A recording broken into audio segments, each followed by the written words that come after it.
agora vai ter uma traição de Davi, porque Davi, no tempo em que os reis tinham que sair à frente da guerra, anualmente, a Bíblia diz que Davi ficou em Jerusalém. E se fosse você se deparar para olhar o versículo de número 2, a Bíblia diz que Davi, ele estava adormecido. Sabe por quê? Porque a Bíblia diz que, se levantando do seu leito, só se levanta da cama quem está dormindo ou está deitado. Se nós estamos no tempo de despertar quem dorme, não é hora de estarmos deitados e nem adormecido. A igreja de Cristo nessa terra está em tempo de guerra. Então, igreja, não é hora de deitar, não é hora de descansar, não é hora de ficar acolchoado em nosso lazer quando é tempo de guerra. E por Davi ficar acolchoado, deitado no seu palácio, a Bíblia diz que ele sai a passear no terraço, e o inimigo pega Davi com apenas um simples olhar, um desejo repugnante que vem no coração de Davi, um desejo saciável de poder habitar, coabitar ou tomar das pessoas alheias aquilo que não era dele. E Deus mandou dizer assim para a igreja nesta noite: a igreja tem que estar sempre atenta e tomar cuidado quanto a isso, porque a palavra adultério aqui não está apenas relacionada a casamento. Se você for olhar para o latim, a palavra adultério também ela significa da outra forma para aquilo que é original. Não estamos falando só de segundo, de terceiro ou de quarto casamento, onde homens e mulheres de Deus estão sendo tanto pegos, mas também estamos falando de fornicação, estamos falando de lesbianismo, estamos falando de homossexualidade. É você dar forma, outra forma, aquilo que é original. Se Deus criou macho e fêmea, homem e mulher, Deus os criou, a sua imagem e semelhança, Deus os criou. E nós não vemos aí só ímpio, só pecadores que estão caindo nesse tipo de pecado, mas muitos crentes que estão dentro da casa de Deus também estão caindo nesse mesmo pecado. Davi mexe naquilo que não é dele, olha, deseja, o inimigo entra no olhar, faz nascer luz, porque, irmãos, nós devemos saber que o pecado também ele gera luz. Tiago vai dizer que o pecado, quando ele é cobiçado, ele gera luz. Uma vez que o pecado ele gera luz, e nós coabitamos, e nós fazemos, e nós praticamos ele gera morte, como diz Paulo, que o salário do pecado é a morte. Só que aonde também tem pecado, Deus também envia profetas. Sabia que para mim é uma alegria muito grande no meu coração dizer isso, porque hoje em dia quase ninguém gosta mais de profeta, não é assim? Porque o profeta, quando ele chega no arraial, missionário Lucas, o profeta não chega para trazer boas novas. Lembra de Samuel, quando ele desce para ungir Davi em Belém?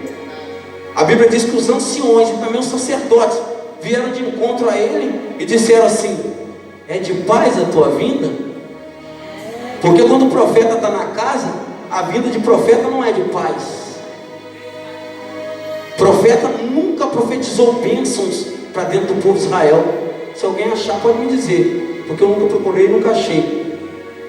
Mas profeta veio para fazer o povo de Deus se voltar novamente a Deus. Profeta veio para confrontar pecado. Profeta veio para endireitar caminhos. Profeta veio para aplanar alteiros. Profeta vem para consertar o que está errado. Davi peca.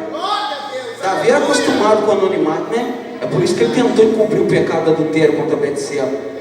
Mas Davi esqueceu por algum minuto da sua vida que tinha um Deus que estava no céu, em que Marcos diz no capítulo 4 que não há nada oculto que não há de ser revelado, que não há nada escondido que não há de ser manifesto. E a Bíblia diz que o profeta Natan, ainda que gostava de Davi, ainda que era submissa a Davi, porque os profetas eram assim, mas em primeiro lugar Natan era submissa a Deus.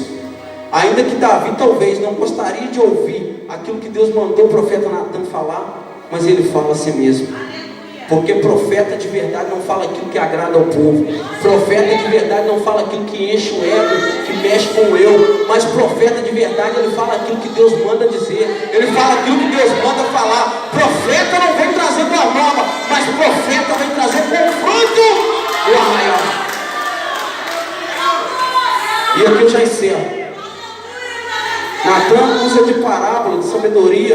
falar com Davi. Davi era rei de Israel, estava em Jerusalém no palácio.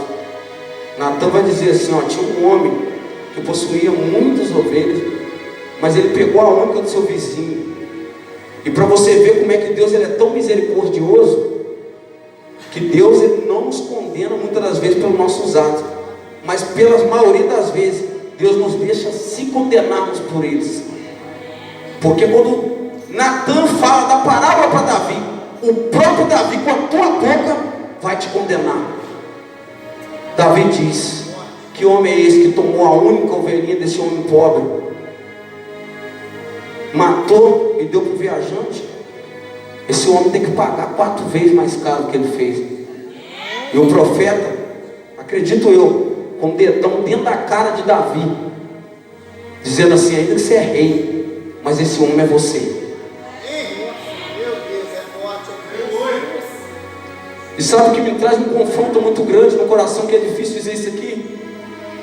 Porque a gente tem visto os nossos irmãos em Cristo, pastor, agir dessa mesma forma e agir desse mesmo jeito. E quando Deus envia um profeta para alertar, porque o profeta Amós no capítulo 3, no verso 7 diz que o Senhor não fará coisa nenhuma sem antes avisar o teu servo, sem antes avisar os profetas. E quando Deus ele tenta nos alertar para não cair nesse pecado, é um pecado eminente, é um pecado claro, meus irmãos. Nenhum de nós são super crente ou super crente, não.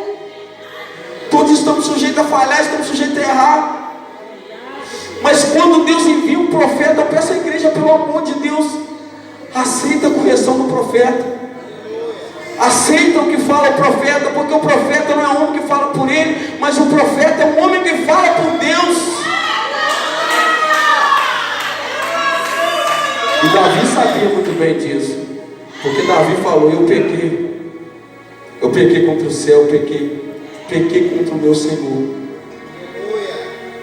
Eu não estou preso com meu coração na autoridade.